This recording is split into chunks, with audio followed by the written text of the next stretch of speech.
Now, let me bring in our next guest on this topic, Mahjoob Zweiri. He joins us live from Doha. He is a non-resident senior fellow at the Middle East Council on Global Affairs. Very good to have you on the program here, sir. How worried are you about the state of the ceasefire? No doubt it is shaky. The Israeli part cannot be trusted in any case on what's happening.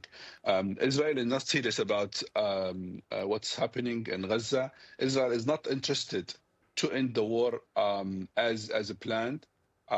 They are interested to maintain the state of the war in Gaza, which is very ugly status, where basically Israel can attack, can kill, can destroy, but there is no political price to be paid.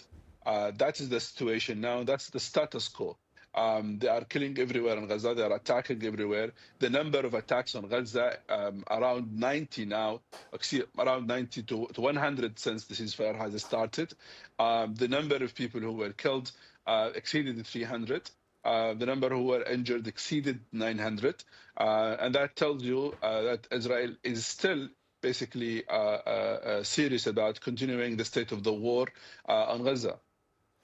This idea of a Palestinian state, do you think that's become more or less of a possibility during this month-long ceasefire?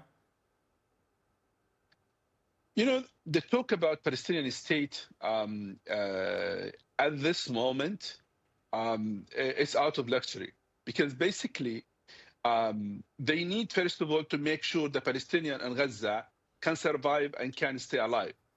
They need to make sure that there is a cross-border are open to get the 600 truck every day. 23% of what should be entered to Gaza have entered to Gaza so far. Imagine, 23%. So basically, talking about the state, that is something Palestinians do want it.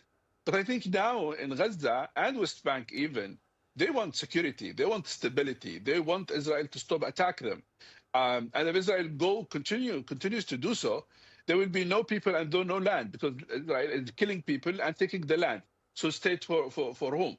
So I think the discussion about the state is needed, is important, but also now there is more priority to focus on ending this war, ending this genocide in Gaza, and even its implication on West Bank, and pushing the Israelis to commit themselves to the ceasefire and implement their commitment as should be.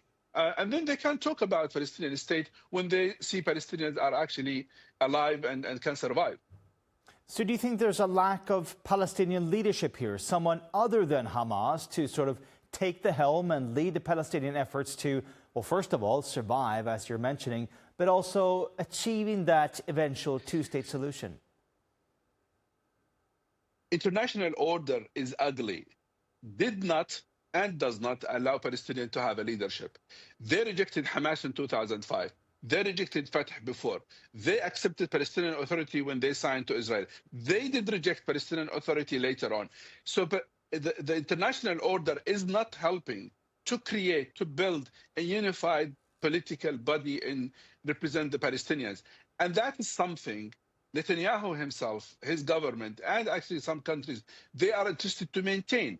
They it's divide and rule. They want to say, we don't want Hamas, we don't need Palestinian Authority, so who will run Gaza?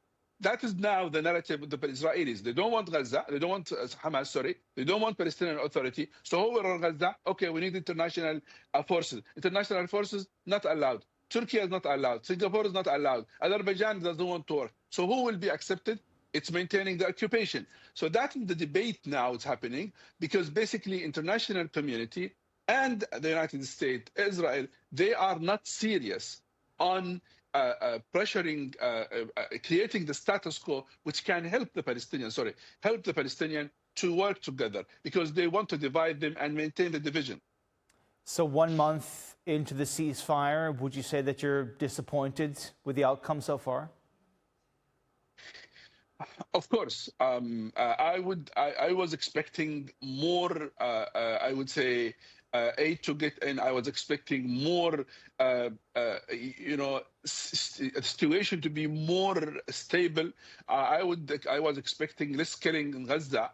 I was expecting Israelis to withdraw to beyond the blue line, but all of this not happening. Israelis do not want this. They don't want to move to the second stage, which is about even disarmament Hamas. They don't want to move beyond everything, because every day they create story, every day they create a problem, so they can maintain the status quo where they can attack and kill without paying any political price.